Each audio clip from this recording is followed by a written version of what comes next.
Diablo 3 or Grim Dawn? A question often asked by action RPG players. So, let's go over the differences.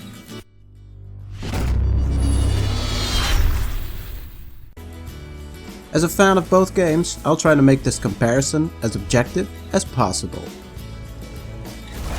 The story. Diablo 3. If Blizzard would pay me for any sort of praise I'd give the storyline of Diablo 3, well, I'd be broke as all hell. This game has a terrible storyline filled with cliched moments and not even coming close to the storyline of their previous action RPG game, Diablo 2. How could you possibly take an enemy serious if he taunts you with meaningless threats and informs you of his grand plans to lay waste to you? I'm looking at you, Grim and Diablo. There's a reason most players play the adventure mode of Diablo 3 and never look back to story mode, because it simply is not worth it. I could go on and on, but I'm not going to. Storyline is terrible and honestly not worth your time. New players, take it from me, bite through the pain until you reach adventure mode, never look back and appreciate the game for what it was originally intended to be. Grim Dawn. Unlike the hopeless mess of Diablo 3's storyline, Grim Dawn actually has an interesting story with choices and consequences, something I have not seen in any action RPG before. Even though some choices might have minor consequences, it's still something to consider and think through. What really made an impact on me more than the story is the side quests and notes scattered throughout the game. Sometimes they give insight into certain characters' psyche, and other times they just tell a story that's almost sure to make your blood freeze. Simply stated, excellent story writing deserving of praise. It's not as if people play action RPG games for its story, but the story in Grim Dawn is well worthy of recognition. Graphics. The graphics of Diablo 3 are colorful, sharp, and it's obvious Blizzard has spent a good amount of money perfecting the animations, the world, the dungeons, and the general fluidity of the game. Not only that, the game offers a wide range of legendary items, all having a unique and well-detailed look about them that makes them distinguishable from most items, like the Blade of the Tribes and the Furnace. Armor pieces too look very diverse, and it's amazing to me most sets can be worn through the transmogrify by all classes and not only by the class the armor was originally intended for, allowing for a wide range of cosmetic options for each class to suit the player's needs.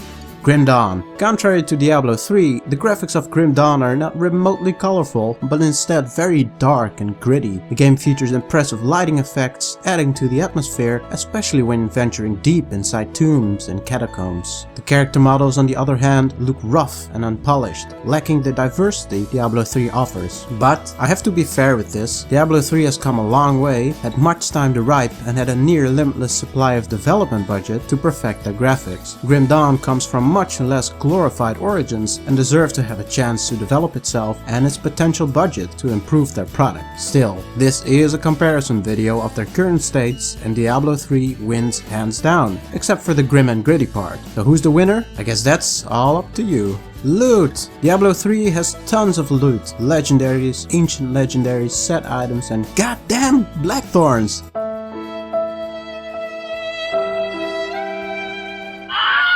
Seriously? Screw Blackthorns! Who came up with that terrible set? All kidding and raging aside, Diablo 3 offers a good amount of diversity in its loot. However, to reach truly godlike characters, you have no choice but to stick to the few high-performing sets the game has to offer for each class, limiting the build diversity tremendously. Recently, Blizzard came up with a minor solution to this problem by introducing the Legacy of Nightmare ring set, which grants non-set users with ancient legendaries similar strength to set users. The downside to this is, however, that most legendaries are insufficient for top performance, making the new set rather moot quickly and excluding the more casual players from this playing style, since it's quite a time-consuming process, obtaining good ancient legendaries for effective use. Loot other than specific legendaries is completely crap and useless, intended for nothing else but salvage. Grim Dawn. Grim Dawn 2 has tons of loot, magic items, set items, rare items, epic items, and legendary items, most of which have a vast amount of stats on them, having a use for a multitude of different classes and builds. The game is most certainly much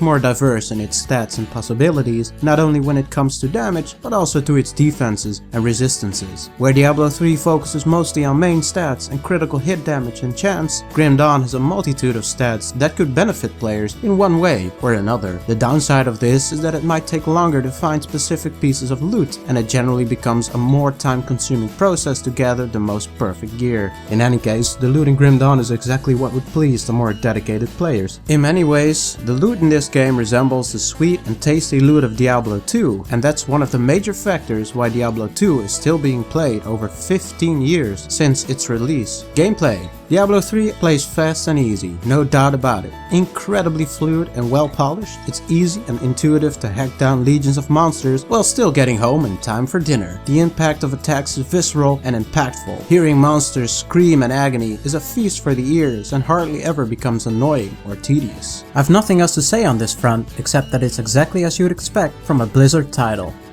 Jumping into a rift to slay a few baddies is always a delight, and this is mostly what makes the game so incredibly satisfying to play.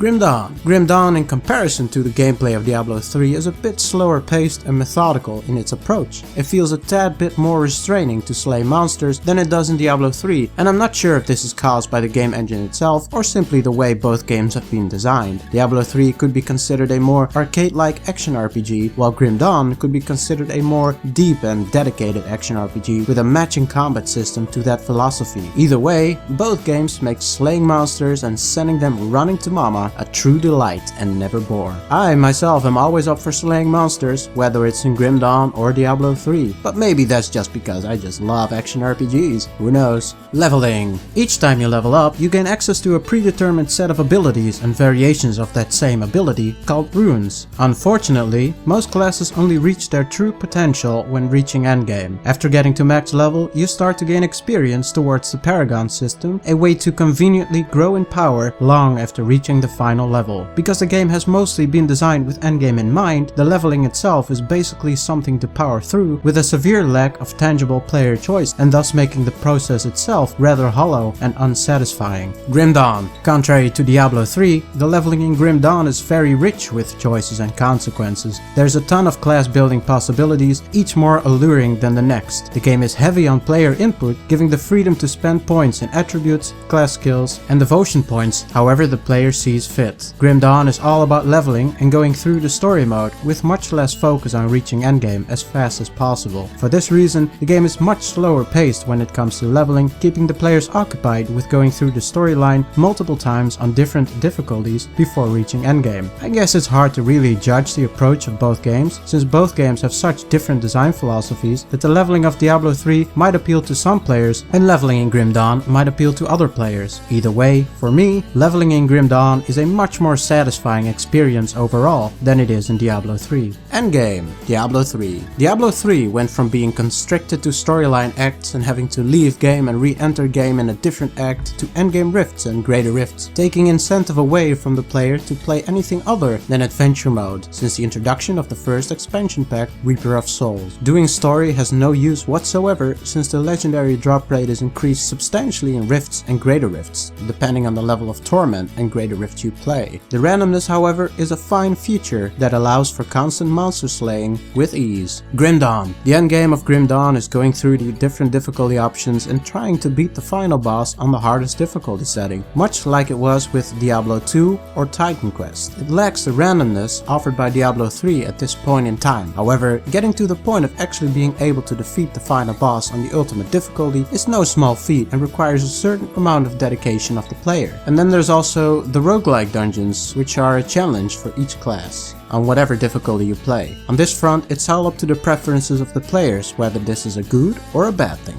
Thanks for watching, I hope you've enjoyed this video. If you did, be sure to absolutely crush that like button and consider subscribing to my channel for some welcome support. I wish you a fantastic day.